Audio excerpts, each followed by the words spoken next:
ETV ప్రేక్షకుల నమస్కారం.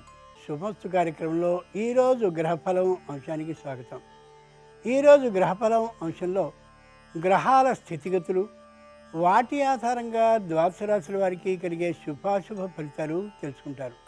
ఈరోజు గణపతి నవరాత్రాల్లోని 4వ రోజు అయినటువంటి కారణంగా శక్తి గణపతి ప్రాధాన్యం ఏమిటి, శక్తి గణపతి విశిష్టత ఏమిటి అనే విశేషాన్ని గణపతి దర్శనం అనే శీర్షికలో తెలుసుకుంటారు.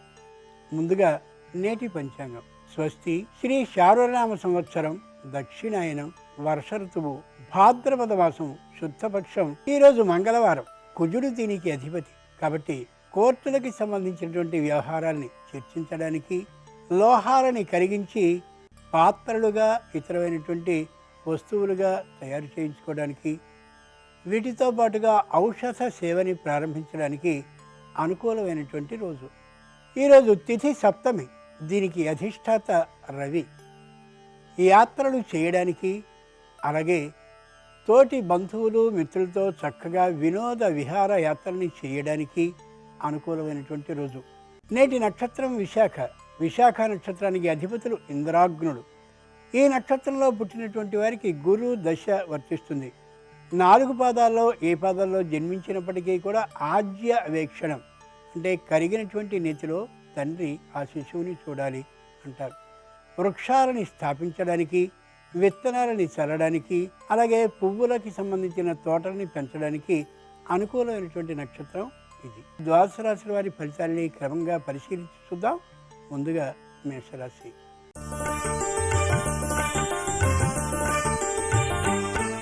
ఈరోజు మేషరాశి వారి ఫలితాలని పరిశీలించి చూస్తే స్త్రీలకి ఏం చెయ్యాలా అనేటటువంటి విషయంలో స్పష్టమైనటువంటి ఆలోచన లేని కారణంగా చంచలతాభావం కలుగుతుంది. వెంటనే నిర్ణయాన్ని తీసుకోకుండా ఉండడం మంచిది. వృత్తి వ్యాపారాన్ని చేసేటటువంటి వారికి అనవసరమైనటువంటి సలహాలని సూచనల్ని ఇచ్చేటటువంటి వారు ఈరోజు తటస్థించే అవకాశం ఉంది. వెంటనే నిర్ణయాన్ని ప్రకటించకపోవడం మంచిది. ఉద్యోగాన్ని చేసేటటువంటి వారికి అనవసరమైనటువంటి ఆలోచనలన్నీ తలనిండుగా పేరుకునే అవకాశం గోచరిస్తోంది. నిర్ణయాన్ని ప్రకటించకుండా నిదానించడం ఎంతైనా అవసరం. వ్యవసాయ రంగానికి చెందినటువంటి వారికి పంట మార్పుని చేస్తే బాగుంటుందేమో అనే ఊహ కలుగుతుంది. వెంటనే నిర్ణయాన్ని ప్రకటించేయడం, నిర్ణయం తీసుకోవడం సరికాదు. అలాగే కార్మిక వ్యావసాయిక రంగానికి చెందినటువంటి వారికి కూడా స్పష్టమైనటువంటి ఒక నిర్ణయం ఈవేళ తెగదు. ఏదో ఒకటి తొందరతోనో మగమాటంతోనో నిర్ణయానికి రావడం ఏమాత్రం సరికాదు.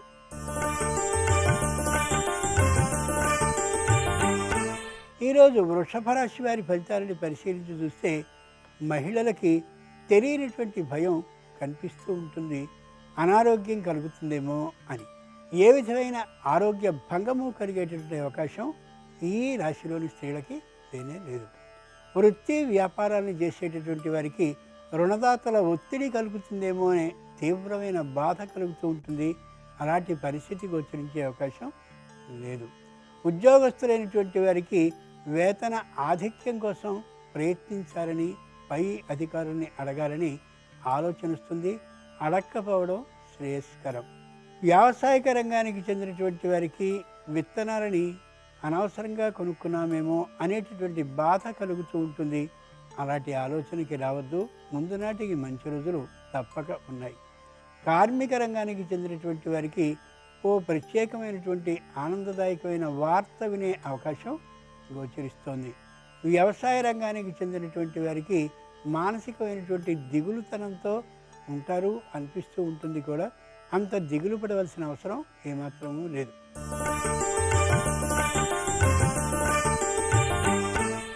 ఇక ఈరోజు మిథున రాశి వారి ఫలితాలని పరిశీలించి చూస్తే వృత్తి వ్యాపారాన్ని చేసేటటువంటి వారికి ధైర్యం బాగా ఉంటుంది. అయితే సాహసం చేసి ఏ పనిని చేయడం సరికాదు. ఉద్యోగాన్ని చేసేటటువంటి వారికి అధికారులతో సత్సంబంధాలు బాగా కలుగుతాయి. కలిగాయి కదా అని చనువుని ఎక్కువగా తీసుకోవడం సరైనటువంటి పద్ధతి కాదు.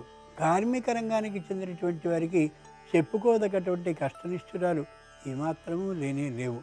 వ్యవసాయ రంగానికి చెందినటువంటి వారికి మానసికమైనటువంటి భయం గోచరిస్తూ ఉంటుంది. పంట దిగుబడి ఏ విధంగా ఉంటుందో అని, వర్షాలు బాగా ఉండేటటువంటి కారణంగా ఏం జరుగుతుందో అని చెప్పుకోదగినంత నష్టం ఉండే అవకాశం గోచరించడం లేదు.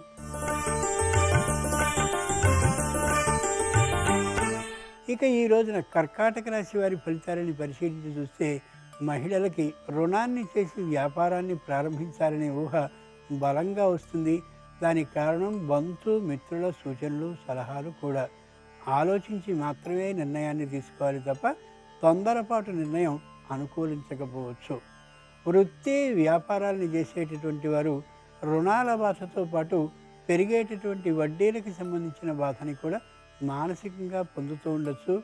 ఫలితాలు అనుకూలంగా ఉంటాయి కాబట్టి రుణం పెద్ద కష్టమైనది కాకపోవచ్చు ముందు నాటికి. ఉద్యోగులైనటువంటి వారికి అధికారుల ఒత్తిడి ఏమాత్రము ఉండనటువంటి కారణంగా ధైర్యంగా ఆనందంగా ఉద్యోగాన్ని చేసుకోగలుగుతారు. వ్యవసాయ రంగానికి చెందినటువంటి వారికి మాత్రం తగినటువంటి కూలీలు, అలాగే ఇతరులైనటువంటి సహాయకులు, ఇంకా సూచనలు ఇచ్చేటటువంటి అధికారులు సకాలంలో రానటువంటి కారణంగా తాత్కాలికంగా కాస్త విసుగుగా అనిపించవచ్చు. కార్మిక రంగానికి చెందినటువంటి వారికి చెప్పుకోదగ్గ కష్టనిష్ఠురాలు నష్టాలు ఏమాత్రమూ లేవు. పారిశ్రామిక రంగానికి చెందినటువంటి వారికి ఎన్నెన్నో ఆర్డర్లు అనేక ప్రదేశాల నుంచి వచ్చే అవకాశం బలంగా గోచరిస్తుంది.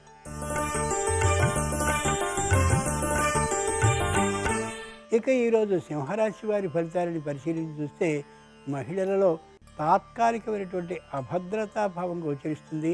దానికి కారణం తోటి స్త్రీలందరితోనూ కలిసిమెలిసి తిరిగేటటువంటి అవకాశం లేకపోవడం, ఇటుపక్క అనారోగ్యం వస్తుందేమో అనే భయం కారణం కూడా కావచ్చు. వృత్తి వ్యాపారాలను చేసేటటువంటి వారు దూరభార ప్రయాణాలను చేస్తారు. తగినటువంటి ఆర్థికమైనటువంటి లాభానికి సంబంధించిన ప్రణాళికల్ని వేసుకుంటారు కూడా.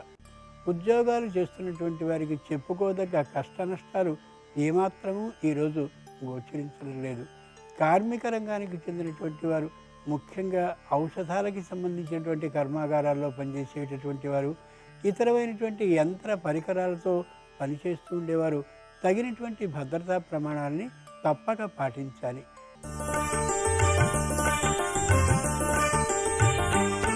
ఇక ఈరోజు కన్యారాశి వారి ఫలితాలని పరిశీలించి చూస్తే మహిళలు తాత్కాలికమైనటువంటి చంచలతతో కనిపిస్తూ ఉంటారు.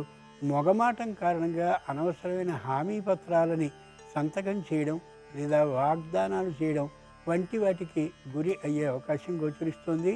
పొరపాటును కూడా హామీ పత్రాల మీద సంతకం చేయడం, వాగ్దానాలు చేయడం మంచిది కానే కాదు.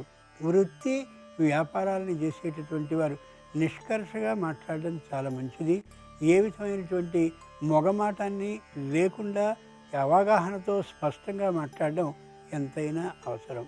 ఉద్యోగస్తులైనటువంటి వారు వేతన ఆధిక్యాన్ని గురించినటువంటి ప్రయత్నాన్ని చేయకుండా ఉండడం, తోటి ఉద్యోగులతో వేతనాలు తక్కువ అనేటటువంటి విషయాన్ని ప్రస్తావించకపోవడం ఎంతైనా మంచిది. వ్యవసాయ రంగానికి చెందినటువంటి వారు ఆనందదాయకంగా ఉంటుంది కాలం కాబట్టి చాలా సంతోషంగా ఉండగలుగుతారు. పంట దిగుబడి పెద్దగా రాకపోయినప్పటికీ కూడా అధైర్యానికి ఏమాత్రమూ గురి కారు.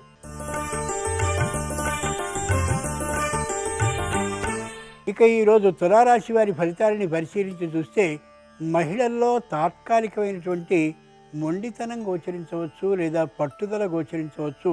ఒక క్షణం నిదానించి కానీ ఆలోచించినట్లయితే తప్పక సానుకూలపడే పరిస్థితి గోచరిస్తోంది. వృత్తి వ్యాపారాలు చేసేటటువంటి వారు కఠినంగా మాట్లాడడం కాకుండా నిదానంగా కానీ మాట్లాడుకోగలిగినట్లయితే వ్యాపారం తప్పక అభివృద్ధి చెందే అవకాశం బాగా ఉంటుంది.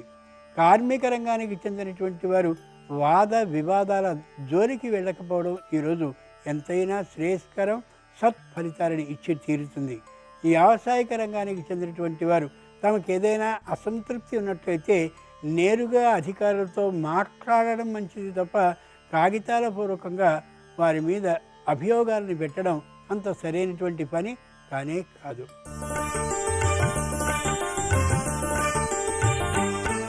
ఇక ఈరోజు వృశ్చిక రాశి వారి ఫలితాలని పరిశీలించి చూస్తే మహిళలో విదేశాల్లో ఉన్నటువంటి వారు స్వదేశానికి వచ్చి ఇక్కడే జీవితాన్ని గడిపితే బాగుంటుందనే ఓ గట్టి ఆలోచనకు వస్తారు. ఓ క్షణం ఆలోచించి మాత్రమే నిర్ణయం తీసుకోవడం సరి తప్ప తొందరగా నిర్ణయాన్ని తీసుకోవడం సరి కాదు. వృత్తి వ్యాపారాలను చేసేటటువంటి వారు ముఖ్యంగా వేరుశనగ, కంది, పెసర మొదలైనటువంటి వ్యాపారాలను చేసేటటువంటి వారు చక్కనైనటువంటి లాభాలని పొందగలుగుతారు. కార్మిక రంగానికి చెందినటువంటి వారు ముఖ్యంగా ఔషధ రంగానికి చెందినటువంటి వారు, అలాగే ఇతరమైనటువంటి కుటీర పరిశ్రమలకు సంబంధించినటువంటి కర్మాగారాల్లో పనిచేస్తూ ఉండేటటువంటి వారు తగినటువంటి భద్రతా ప్రమాణాలని పాటించి తీరాలి. వ్యావసాయిక రంగానికి చెందినటువంటి వారు ఔషధాలకి సంబంధించిన, అలాగే ఆ పొలాల్లో తిరిగేటటువంటి పురుగు పుట్టలకి సంబంధించిన తగినటువంటి భద్రతా ప్రమాణాలని పాటిస్తూ ఉండడం ఎంతైనా అవసరం.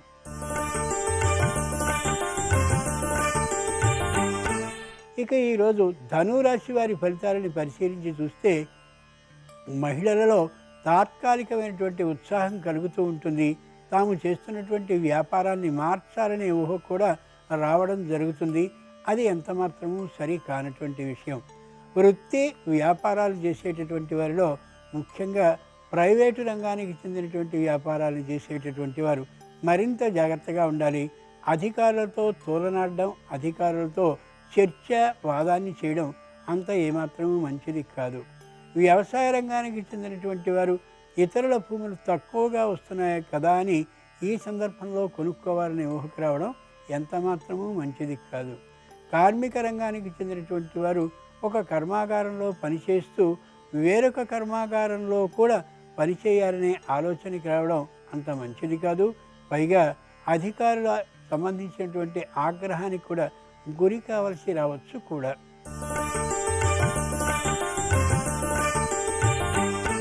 ఇక ఈరోజు మకర రాశి వారి ఫలితాలను పరిశీలించి చూస్తే మహిళలలో రుణబాధ పెరిగేటటువంటి అవకాశం గోచరిస్తోంది.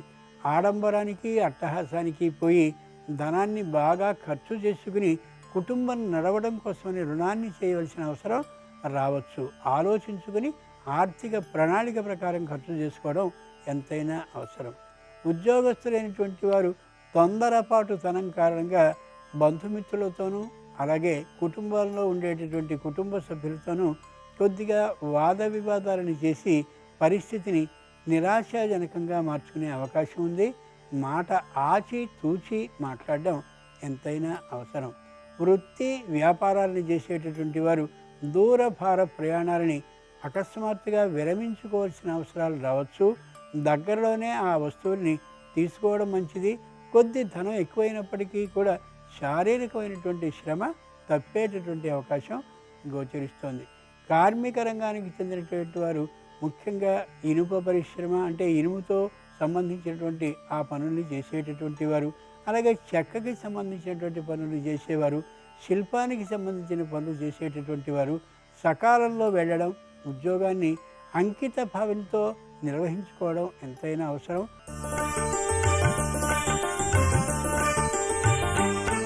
ఇక ఈరోజు కుంభరాశి వారి ఫలితాలను పరిశీలించి చూస్తే మహిళల్లో చాలా ఉత్సాహం గోచరిస్తూ ఉంటుంది.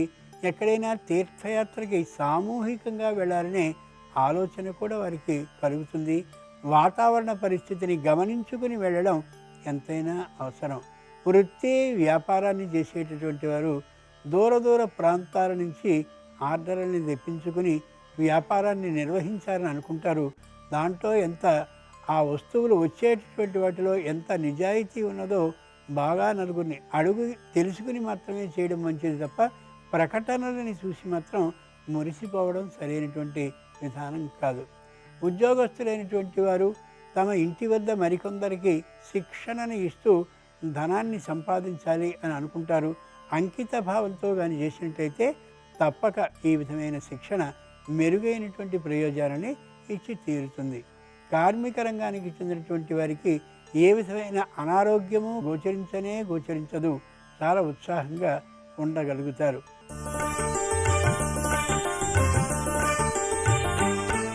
ఇక ఈరోజు మీనరాశి వారి ఫలితాలని పరిశీలించి చూస్తే మహిళల్లో పుట్టినింటికి సంబంధించి అక్కడికి వెళ్ళి కొంతకాలం గడపాలి అనేటటువంటి అభిప్రాయం కలుగుతుంది. భర్తలు అలా పంపించడం మానసికమైనటువంటి ప్రశాంతతని వారికి ఇస్తుంది. తద్వారా వీరికి కూడా కలిగే అవకాశం గోచరిస్తోంది. వృత్తి వ్యాపారాలను చేసేటటువంటి వారు విశ్రాంతి కావాలి అని అనుకున్నట్లయితే తప్పక 2-3 రోజుల పాటు విశ్రాంతిని తీసుకోవడం ఎంతైనా మంచిది. దానివల్ల ఆర్థికమైనటువంటి నష్టం ఏమాత్రమూ కనిపించే అవకాశం లేనే లేదు. ఉద్యోగాన్ని చేసేటటువంటి వారు చాలా ఉత్సాహంగా చేస్తారు. దానికి కారణం తాము చేసినటువంటి పని మొత్తం కూడా అందరి మెప్పును పొందడం, దాంతోపాటుగా వీరికి ఈ పనిని చేస్తున్న కారణంగా కొత్తదైనటువంటి నైపుణ్యం లభించడం కూడాను. వ్యవసాయ రంగానికి చెందినటువంటి వారు ఉత్సాహవంతంగా ఉంటారు. తాము చేసిన కృషి అంతా ఫలించినటువంటి కారణంగాను, అలాగే ప్రభుత్వ అధికారులు తమని ప్రశంసించిన కారణంగాను కూడా ఆనందంగా ఉండగలుగుతారు. ఈరోజు మంగళవారం, దీన్నే కుజవారం అని పిలుస్తారు. కు అంటే భూమి, జ అంటే పుట్టినవాడు. ఆ పృథ్వీతత్వానికి సంబంధించినటువంటి వాడే వినాయకుడు. ఈ మంగళవారం నాడు శక్తి గణపతి ప్రత్యేకత ఏమిటి? గణపతి దర్శనం అనే శీర్షికలో ఇప్పుడు తెలుసుకుందాం.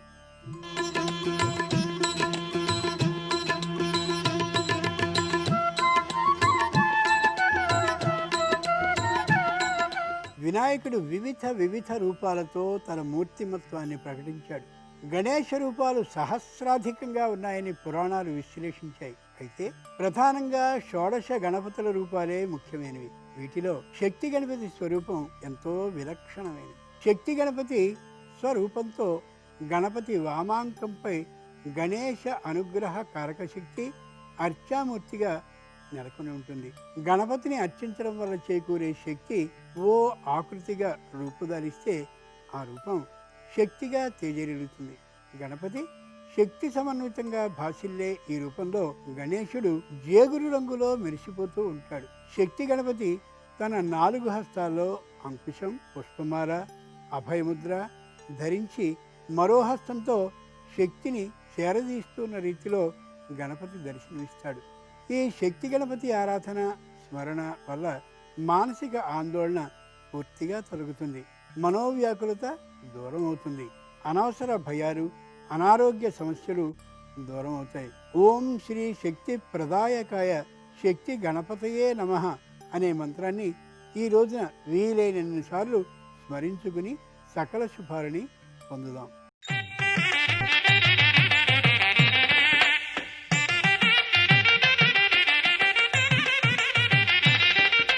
శుభమస్తు కార్యక్రమంలో వాస్తు గణపతి అంశానికి స్వాగతం.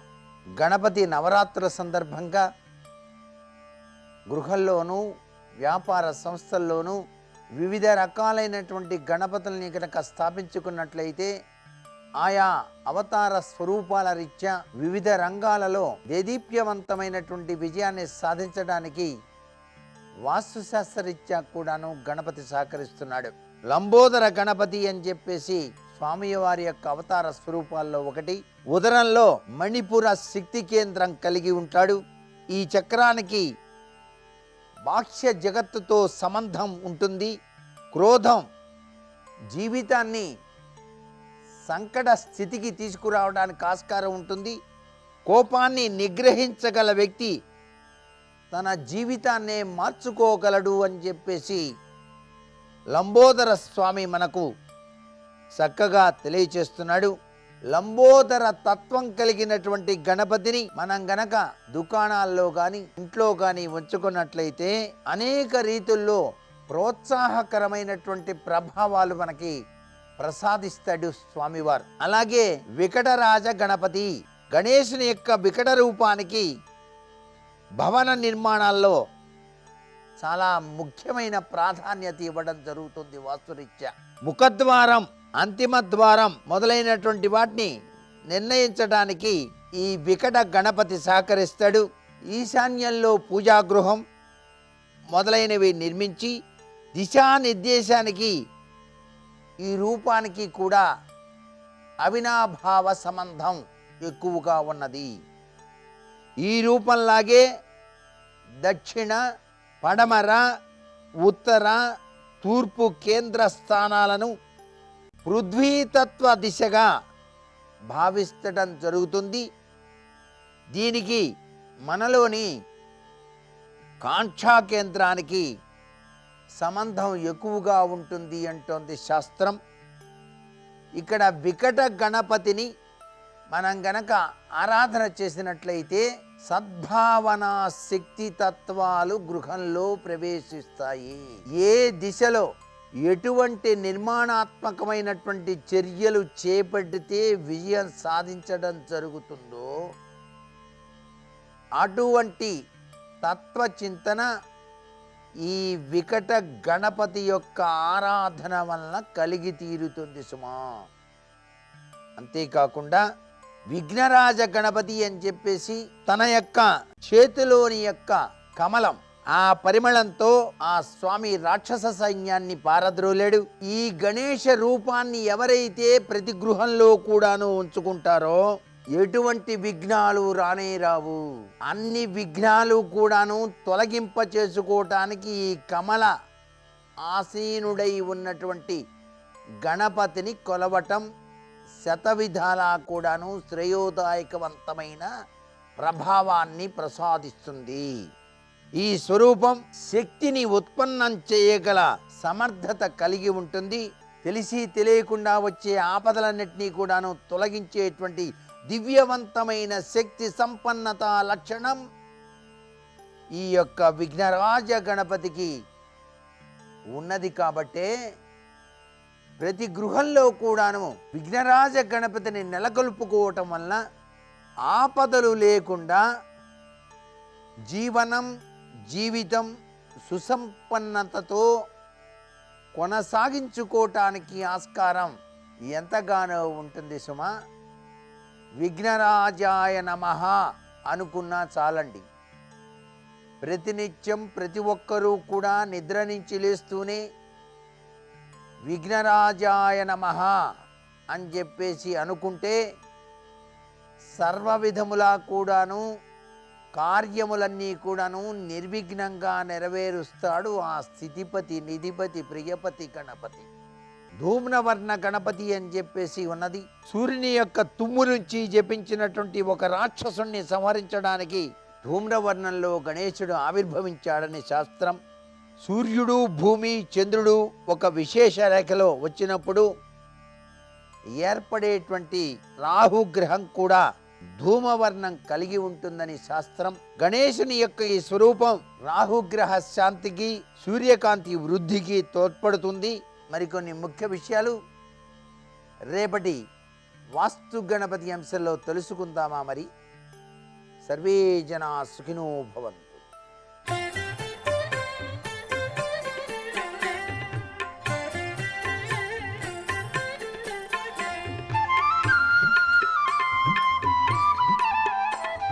శుభోదయం. శుభమస్తు కార్యక్రమంలో గణపతి కటాక్షం అనే అంశానికి స్వాగతం. గకార పూర్వ రూపం, అకారో మధ్యమ రూపం, అనుస్వారస్య ఆంతి రూపం, బిందురత్ర రూపం, నాదస్సంధానగం సగంహితా సంధి. ఏషా గణేశ విద్య. ఇది గణపతి విద్య. గం అనబడే బీజాక్షరమే గణపతి విద్య. మన దేహంలో ఒక వాయువు ఉంది. దశవిధ వాయువులు ఉన్నాయి. ప్రాణాపాన వ్యానోదానామే శుద్ధ్యందాం జ్యోతిరహం. ఇవి 5 వాయువులు. ఇవి కాకుండా మరొక విధమైన 5 వాయువులు ఉన్నాయి. కృకరాధనంజయ. ఆ వాయువులు దేహానికి కొంత కీడు కలిగిస్తాయి. మేలు కలిగించే వాయువుల శక్తిని పెంచుకునే నిమిత్తమే మనం గం అనబడే బీజాక్షరాన్ని జపం చెయ్యాలి. ఇది నాదోపాసన. మంగళవారానికి అధిపతి కుజుడు. జ్యోతిషపరంగా మన దేహంలో ప్రయాణించే ప్రవహించే ప్రసరించే భావవేగాలన్నీ కూడా రక్తము మధ్య అస్థికలతో ముడిపడి ఉంటాయి. ఈ వేగవంతమైనటువంటి రక్త ప్రసారము మరింత వేగవంతం కాకుండా ఉండాలి. ఈ వేగ నియంత్రణ సరిగా ఉండేటట్లుగా గణపతి అనుగ్రహం పొందాలి అంటే మంగళవారం నాడు, అలాగే గణపతి నవరాత్రులు ప్రారంభమైన 4వ రోజు నాడు బెల్లమును విరివిగా వినియోగించాలి. కుజుడికి ప్రతీకగా ఉండేటటువంటి దినుసు బెల్లము. 2వ దినుసు కందిపప్పు. కందిపప్పును దానం ఇవ్వాలి. బెల్లాన్ని ఆహార పదార్థాలలో మేళవించుకోవాలి. బెల్లం పానకం విశేషంగా ఈరోజు స్వీకరించాలి. మిరియముల పొడి, బెల్లం పానకం వీటిని వినాయకుడికి ప్రత్యేకంగా నైవేద్యంగా సమర్పించి ఆ పిదప వాటిని మనం స్వీకరించిన పక్షంలో గణపతి కటాక్షం మనకు లభిస్తుంది అంటుంది పరిహార విజ్ఞాన శాస్త్రం. ఈ వరసిద్ధి వినాయకుడిని ఒకరోజు మాత్రమే అని కాకుండా భాద్రపద మాసం శుక్లపక్షం అంతా కూడా చతుర్దశి వరకు ఆరాధించాలి అని కూడా సంప్రదాయం తెలియజేస్తుంది. వినాయకాశ్చ శామ్యంతి అంటూ శ్రీమద్ రామాయణంలో రావణ సంహారం అనంతరం వాల్మీకి మహర్షి వినాయక అన్న శబ్దాన్ని ప్రయోగించినట్లుగా వాల్మీకి రామాయణం తెలియజేస్తుంది. శామ్యంతి వినాయకులు మనలో ఉండేటటువంటి ఉద్విగ్న భావాలను శాంతింపజేసేటటువంటి గ్రహాలుగా వ్యాఖ్యానకారులు గుర్తు చేస్తారు. మనలో తీవ్రత పెరిగిన తర్వాత ఆ తీవ్రత తగ్గాలి అంటే జ్వాజ్వల్యమానంగా జ్వాలలు హోమ జ్వాలలు పెరిగిపోతూ ఉంటే వాటిని నియంత్రించే నిమిత్తమై మజ్జిగ నీరు చిలకరిస్తారు, పాలతో కలిపిన నీరు చిలకరిస్తారు. అందువల్ల ఆ మంటలు కొంత నియంత్రింపబడతాయి. అలాగే పూజావసానంలో యుద్ధావసానంలో వినాయక స్మరణ చేస్తే వినాయకుడు గ్రామదేవత, వినాయకుడు దేహానికి ఆధిపత్యం కలవాడు. ఈ వినాయకుడి అనుగ్రహం తగ్గితే మనం ఉద్వేగపూరితంగా ప్రవర్తిస్తాం. మంగళవారానికి కుజుడు అధిపతి అని చెప్పుకున్నాం కదా, అందువలన మనలో కోపం పెరుగుతుంది, ఆగ్రహం కలుగుతుంది, అకారణంగా వైషమ్యాలు పెరుగుతాయి, మాట తూలుతుంది, ఎదుటివారికి కోపం వచ్చేటట్లుగా మాట్లాడుతూ ఉంటాం. అధికమైనటువంటి వాగ్వివాదాలు, గొడవలు, మాట పొరపక్షాలు, యుద్ధాలు, బాహాబాహి, కచాకచి, ముష్టాముష్టి ఇవన్నీ కూడా మంగళవారాలే అవుతూ ఉంటాయి చాలామంది ఇళ్లలో. అలా కాకుండా మంగళవారంలో 3 గంటల నుంచి 4 వచ్చేటటువంటి రాహుకాల సమయంలో దీపారాధన చేయాలి. ఈవేళ దీపారాధన చేయాలి అని అనుకుని ఉదయం అంతా కూడా మౌనంగా ఉండాలి, నియమంతో ఉండాలి, పద్ధతిగా జీవించాలి. ఈ పద్ధతి నవరాత్రులలో గణేశపరమైనది అయిన పక్షంలో మరింత ఆరోగ్యం చేకూరుతుంది, మానసిక బలాన్ని పెంపొందింపు చేసుకున్న వాళ్ళం అవుతాం అంటుంది పరిహార విజ్ఞాన శాస్త్రం. బెల్లం జీర్ణకారి. ఈ మాసం అంతా కూడా ఈ రోజులో మరింత విశేషంగా గమనిస్తే పగటి కాలం తక్కువ అయినందువల్ల ఏ కొద్దిపాటు తిన్నా కూడా జీర్ణం కాని పరిస్థితులే అధికంగా కనిపిస్తూ ఉంటాయి. త్రేణుపులు రావడం, ఆహారం సరిగా తీసుకోలేకపోవడం, తీసుకున్నా కూడా జీర్ణం కాకపోవడం, పచనం కాకపోవడంతో పుల్లటి వాసన రావడం, ఇవన్నీ పోవాలి అంటే బెల్లం ఒకటే వజ్రాయుధం. ఆ బెల్లాన్ని ఎలా తీసుకోవాలి? ప్రత్యేకంగా బియ్యం పిండితో కలిపి తీసుకోవాలి. అది మంగళవారం నాటి ఒక ప్రత్యేకమైన నియమం అవుతుంది. ఈ నియమంతో పాటుగా గణపతి కటాక్షం మనకు ప్రత్యేకంగా మంగళవారం నాడు కలగాలి అంటే ఈ గణపతిని గణేశ సంకట నాశన స్తోత్రం అన్న పేరిట, రుణ విమోచన గణేశ స్తోత్రం అన్న పేరిట ఉండే స్తోత్రాలను విరివిగా ఈ రోజున మనం పారాయణం చేయాలి. డబ్బు రావాలి అన్నా వినాయకుడే, డబ్బు పోవాలి అన్నా వినాయకుడే. మన బుద్ధి మన మాట పైన మనకు నియంత్రణ పోతేనే డబ్బు వ్యవహారాలలో చిక్కులు ఎదురవుతాయి, అప్పుల పాలవుతాం. నాలిక సంయమనం కోల్పోతేనే అనవసరంగా వాగ్వివాదాలకు లోనై మాట తూలి డబ్బులు ఇచ్చేస్తాం, లేదా మాట తూలి వచ్చే డబ్బు రాకుండా చేసుకుంటాం. ఇచ్చేవాడినే నీవు అలా అన్నావు కాబట్టి నేను ఇవ్వకుండా ఊరుకున్నాను అంటాడు మన వద్ద డబ్బు తీసుకున్నవాడు. ఏమయ్యా డబ్బు ఇస్తానో ఏమైంది అన్నప్పుడు రోషంతో ప్రవర్తించామా అప్పులు చేయవలసి వస్తుంది. రోషన్ లేకుండా వినాయకుడి అనుగ్రహంతో గణపతి కటాక్షంతో ప్రవర్తించామా ఇస్తామనుకున్నామండి, రాలేదు, కాస్త ఇబ్బంది కలిగింది, వచ్చే వారంలో ఇచ్చేస్తాం. మన ముఖంలో ప్రశాంతత, బుద్ధి పనిచేయడం ఈ రెండు కూడా గణపతి కటాక్షంతో మాత్రమే మనం సాధించగలుగుతాం. అందువల్ల నోటిలో బెల్లం ఉన్న పక్షంలో, బెల్లము మాధుర్యము తీపి ఉన్న పక్షంలో నోరు తీయనైతే ఊరు తీయనవుతుంది అన్న సామెత జ్ఞాపకం తెచ్చుకుంటే గణపతి కటాక్షం ఎలా పొందవచ్చునో ఇంత సులభంగా మనం గుర్తించవచ్చు. ప్రత్యేకంగా మంగళవారం నాడు అప్పులకు, రుణబాధలకు విశేషమైనటువంటి రోజు. మంగళవారం నాడు ఎవరికి డబ్బులు ఇవ్వకూడదు, ఇస్తే మళ్ళీ రావు అనేటటువంటి విశ్వాసాలు కూడా అనేకులలో ఉంటాయి. రుణ విమోచనం ఇందు నిమిత్తమే. ఈ వినాయకుడి అనుగ్రహం పొందగోరిన వారంతా కూడా ఈ రోజున విరివిగా విశేషంగా వినాయకుడికి తెలుపు రంగు పుష్పాలతో అర్చించాలి. ఎరుపు రంగు పుష్పాలతో పూజిస్తే ఇచ్చిన బాకీలు వసూలవుతాయి. తెలుపు రంగు పుష్పాలతో పూజిస్తే మనం బాకీలు ఇవ్వవలసిన వాళ్ళు వెంటనే మనల్ని అప్పులు ఇవ్వండి అంటూ నిగదీయకుండా ఉంటారు. కాస్త ఆలస్యము, వెసులుబాటు, సమయము, సందర్భము లభించే అవకాశాలు పెరుగుతాయి.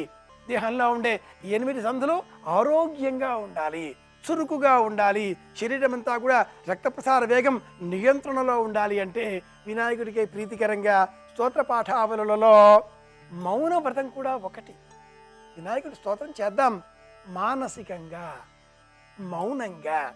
వినాయకుడికి ఒకే దంతం ఉంది, మరొక దంతాన్ని విరగ్గొట్టుకుని ఆయన మహాభారతం రాస్తున్నాడు. ఈ కథ ఎందుకు కల్పించారు అంటే మౌనంగా ఉండాలి, ప్రశాంతంగా ఉండాలి. ప్రశాంతత మౌనంగా ఉంటేనే లభిస్తుంది. 2 విషయాలు ఉన్నాయండి, ఒకటి మాట్లాడడం, రెండవది వినడం. మాట్లాడుతూ ఉన్నామా వినే శక్తి తగ్గుతుంది, వింటూ ఉన్నామా శ్రద్ధగా మాట్లాడడం మానేస్తూ ఉంటాం.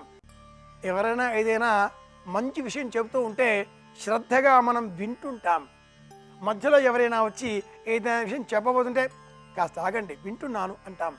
అంటే వినడము అనడము 2 ఒకే సమయంలో కుదరవు అని చెప్పడం కోసమే వినాయకుడు.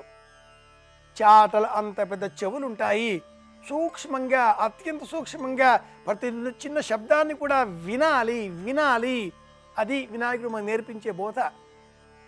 ఉన్నవే 2 పళ్ళు, అందులో ఒకటి విరగొట్టుకున్నాడు అంటే ఎంత తక్కువగా మాట్లాడితే అంత ఆరోగ్యదాయకం అనే సూత్రం ఇందులో ఉంది. అది అర్థం. గణపతి కటాక్షం లభించినప్పుడే ఆరోగ్యంగా, ఐశ్వర్యదాయకంగా, ఆనందదాయకంగా మనం ఉండగలుగుతాం. ఇవి ఈనాటి విశేషాంశాలు. మరిన్ని విషయాలతో మళ్ళీ రేపు కలుసుకుందాం. వినాయకుడి కటాక్షంతో ఆరోగ్యంగా ఉందాం అని కోరుకుంటూ శుభమస్తు. మహాగణపతిం మనసా స్మరామి వసిష్ఠవామదేవాదివందిత మహాగణపతిం మనసా స్మరామి. వినాయక అని పేరు. వినాయక అంటే విశిష్టమైనటువంటి నాయకుడు. అంత గొప్ప నాయకత్వము ఉన్నటువంటి వాడు కనుకనే ఆయన కేవలము ఒక్క నమస్కారము చేత ప్రీతి పొంది మనని గమ్యం చేర్చడంలో మనకి బహుధా ఉపకరిస్తాడు. అంత గొప్ప స్వరూపము కలిగినటువంటి వాడు. అటువంటి విఘ్నేశ్వరుడు గణాధిపతి. ఆయనని ఎవరు నమ్ముకుని ఉంటారో వాళ్ళకి ప్రతిబంధకాలు కూడా రాకుండా ఉంటాయి. అంటే అడ్లొచ్చి కార్యక్రమం జరగకుండా ఉండేటటువంటి విధానం లేకుండా అడ్డు తొలగించి కాపాడతాడు. ఆయన చాలా తేలికగా వశపడతాడు. చిన్నపిల్లలు ఎంత తేలిగ్గా వశపడిపోతారో విఘ్నేశ్వరుడు కూడా అంత తేలికగా వశపడతాడు. ఆయన కోసం పెద్ద కష్టపడక్కర్లేదు. ఒక్క చెరుకు ముక్క పెట్టినా, దోసపండు పెట్టినా పరమ ప్రీతితో నమస్కారం చేస్తే చాలు, ఆయన వెంటనే అనుగ్రహిస్తాడు. అంతటి మహానుభావుడు. అందుకే విఘ్నేశ్వరుడు యొక్క ఆరాధన చెయ్యకుండా ఏ కార్యక్రమాన్ని చేయరు. మీరు విఘ్నేశ్వరుడి విషయంలో తెలుసుకోవలసినటువంటి ఒక పరమ రహస్యం ఒకటి ఉంటుంది. ఒక్కొక్క దేవతా స్వరూపానికి ఒక్కొక్క అంకెతో సంబంధం ఉంటుంది. పరమశివుడికి 8 అంకెతో సంబంధం, అమ్మవారికి 16 అంకెతో సంబంధం. అలాగే సుబ్రహ్మణ్యేశ్వర స్వామికి ష ర వ ణ భ వ 6 అంకెతో సంబంధం. షణ్ముఖుడు 6 ముఖాలతో ఉంటాడు, 6 అంకెతో సంబంధం. ఆయన మంత్రం కూడా 6 అక్షరాలు. అలాగే విఘ్నేశ్వరుడి దగ్గరికి వచ్చేటప్పటికి ఆయనకి 16తో సంబంధం. పూజ అంతా 21 మీద నడుస్తుంది. 21 పత్రులు, 21 ప్రధాన నామాలు, 21 రకమైనటువంటి ప్రకృతులు, వీటి మీద నడుస్తాడు. కానీ ఆయనకి 16 అంకెతో చాలా దగ్గర సంబంధం ఉంటుంది. అందుకే విఘ్నేశ్వరుడి విషయంలో ఋషులు ఒక మాట చెప్పారు. ఆయన గురించి ప్రతిరోజు ఇంట్లో 16 నామాలు చెప్పాలి. మీరు ఏ పని చెయ్యండి, ఆ 16 నామాలు చెప్పకుండా రోజు ప్రారంభం కాకూడదు. మీరు ఇంట్లోంచి బయటికి ఎప్పుడు ఎడతారు? ఓ నమస్కారం పెట్టి పూజ చేసుకున్నాక ఎడతారు. పూజ చేసుకునేటప్పుడు మీరు ఏది చెప్పారు ఏది చెప్పలేదు అన్నదానికన్నా ఈ 16 నామాలతో ఉన్న శ్లోకాన్ని చెప్పారా చెప్పలేదా అన్నది చాలా ప్రధానం. ఒకవేళ ఈ 16 నామాలతో ఉన్నటువంటి శ్లోకం రాకపోతే కనీసంలో కనీసం ఇంట్లో ఎవరో ఒక్కళ్ళైనా దాన్ని పైకి చదవాలి. కనీసం పైకి చదవకపోయినా లోపలైనా చదవాలి. అసలు యథార్థంగా చెప్పాలంటే నేను ఒక్కళ్ళైనా ఇంట్లో పైకి చదువుతుంటే మిగిలిన వాళ్ళైనా వినాలి. చదవడం రాకపోతే కనీసం వినాలి. అందుకే దేవాలయంలో కూడా మొట్టమొదట ఏ శ్లోకంతో మొదలు పెట్టాలి అంటే ఆ శ్లోకంతోనే మొదలు పెట్టండి అని చెప్పింది శాస్త్రం. సుముఖశ్చైకదంతశ్చ కపిలో గజకర్ణకః లంబోదరశ్చ వికటో విఘ్నరాజో గణాధిపః ధూమకేతుర్గణాధ్యక్ష ఫాలచంద్రో గజాననః వక్రతుండశూర్పకర్ణో హీరంబస్కందపూర్వజः షోడశైతాని నామాని యప్పఠేత్ శృణుయాదపి విద్యారంభే వివాహే చ ప్రవేశే నిర్గమే తథా సంగ్రామే సర్వకార్యేషు విఘ్నస్తస్య న జాయతే అని. ఆ శ్లోకంలో ఎంత స్పష్టంగా చెప్పారంటే విఘ్నేశ్వరుడివి 16 నామాలు చెప్పారు. సుముఖ ఏకదంతశ్చ కపిలో గజకర్ణకః లంబోదరశ్చ వికటో విఘ్నరాజో గణాధిపః ధూమకేతుః గణాధ్యక్షః ఫాలచంద్రో గజాననః వక్రతుండః శూర్పకర్ణో హేరంబస్కందపూర్వజः. 16 నామాలు. షోడశైతాని నామాని, ఈ 16 నామాలు తప్పకుండా షోడశైతాని నామాని యప్పఠేత్ శృణుయాదపి, ఇవి తప్పకుండా చదివి తీరవలసినదే. ప్రతి వాళ్ళు ఈ శ్లోకం చెప్పవలసిందే. ఒకవేళ ఏ కారణం చేతనైనా మేము ఈ 16 నామాలు ఉన్న శ్లోకాన్ని చెప్పలేమండి, ఈ 16 నామాలుగా రాసుకునైనా చదవాలి. ఒకవేళ మాకు చదవడం కూడా రాదండి, నోరు తిరగదు అంటే ఎప్పటేత్ శృణుయాదపి, కనీసంలో కనీసంగా చదువుతున్నప్పుడు వినడమైనా జరగాలి. ఇంట్లో ఇది చదివేవాడు లేక వినేవాడు లేకపోతే విఘ్నములు వస్తాయి. అందుకని ఎప్పటే శృణుయాదపి విద్యారంభే వివాహే చ ప్రవేశే నిర్గమే తథా. ఎప్పుడెప్పుడు చదవాలని చెప్పారు ఈ శ్లోకాన్ని అంటే ఇది ప్రతిరోజు చదవాలి. విద్యారంభే సాధారణంగా ఒక సంస్కారం ఉంటుంది, అక్షరాభ్యాసము అంటాం. అక్షరాభ్యాసం చేసేటప్పుడు మొట్టమొదట ఏది చెయ్యాలి అంటే ఈ 16 నామాలతో విఘ్నేశ్వరుడికి పూజ చేసి విద్యారంభం చెయ్యాలి. ఇంకొక రహస్యం ఏమిటంటే అందులో బ్రహ్మచారిగా ఉండడం మొదలుపెట్టినప్పుడు అసలు బ్రహ్మచర్యాశ్రమ ప్రారంభం దేనితో అంటే ఈ నామాలతోటే మొదలుపెట్టాలి. విద్యారంభే అంటే విద్య నేర్చుకోవడం అన్నది ఎప్పుడు మొదలు? యజ్ఞోపవీతం ఉన్న వాళ్ళైతే ఉపనయనం చేసి గాయత్రి మహామంత్రాన్ని ఉపదేశం చేసిన తర్వాత గురువుగారి దగ్గరికి పంపిస్తారు. ఉపనయన సంస్కారం లేకపోతే అక్షరాభ్యాసం చేసిన తర్వాత చదువుకోవడానికి పంపిస్తారు. ఉపనయనం చేసిన లేదా అక్షరాభ్యాసం అనుకోండి, బ్రహ్మచర్యం ప్రారంభమైంది కాబట్టి బ్రహ్మచర్యాశ్రమం ప్రారంభమైతే పెళ్లి కాని పిల్లలు కూడా దాని ప్రారంభం నుంచి ప్రతిరోజు ఏది చదవాలి? ఇది చదవాలి. విద్యారంభే తర్వాత వివాహేచ, బ్రహ్మచర్యం ఎప్పుడు ఆగిపోతుంది? పెళ్లి చేసుకుంటే. వివాహం అయిన తర్వాత కూడా ప్రతిరోజు ఇది చదవాలి. ప్రవేశే నిర్గమే తథా, ఇది కానీ ఒక్కసారి చదువుకుంటే ఎప్పుడెప్పుడు విఘ్నములు రాకుండా ఉంటాయి. అంటే ప్రవేశే నిర్గమే తథా, లోపలికెళ్ళినప్పుడు బయటికి వచ్చినప్పుడు. ఏమిటి దాని అర్థం? ప్రవేశే అంటే లోపలికి వెళ్ళడం, నిర్గమే అంటే బయటికి వెళ్ళిపోవడం. లోపలికెళ్ళినా బయటికి వచ్చినా విఘ్నం లేకుండా ఉంటుంది. మీరు ఒక్కటి జాగ్రత్తగా గమనించండి, ఇంటికి రాజద్వారం ఉంటుంది. రాజద్వారానికి అది రాజద్వారము అని గుర్తు ఏమిటంటే దానికి లక్ష్మి కమ్మి ఉంటుంది. లక్ష్మి కమ్మి అని దేన్ని పిలుస్తారంటే ఏది ప్రధాన గడపయో దానికి పైన ఉన్నటువంటి గడప ఉంటుందే, ఆ పైన ఉన్న కమ్మి, ఆ కమ్మి లక్ష్మి కమ్మి. కింద ఉన్నటువంటి గడప కన్నా అత్యంత ప్రధానమేది అంటే పై గడప. అది పుచ్చిపోవడం కానీ లేకపోతే వివర్ణం అయిపోవడం కానీ జరగకూడదు. అది లక్ష్మీ కమ్మి కాబట్టే తోరణం ఎక్కడ కడతారు? కింద కట్టరు. తోరణం కడితే పైన కడతారు. అది ఎప్పుడు అలంకృతమై ఉండాలి. లక్ష్మీకమ్మికి తోరణం అన్నా ఉండాలి, ఓ పువ్వన్నా ఉండాలి, దాని మీద ఓ భగవన్మూర్తి అన్నా ఉండాలి, ఏదో ఒకటి ఉండాలి. అది లక్ష్మీకమ్మి అంటారు. ఇంటికి ప్రవేశే, ఇంట్లోకి వెళ్ళిపోతున్నాడు అనుకోండి, దాంట్లోంచి లోపలికి వెళ్ళిపోతాడు. నిర్గమే, దాంట్లోంచి బయటకు వస్తాడు. ఇప్పుడు ఈ లోపలికి వెళ్ళడం ఎందుకు?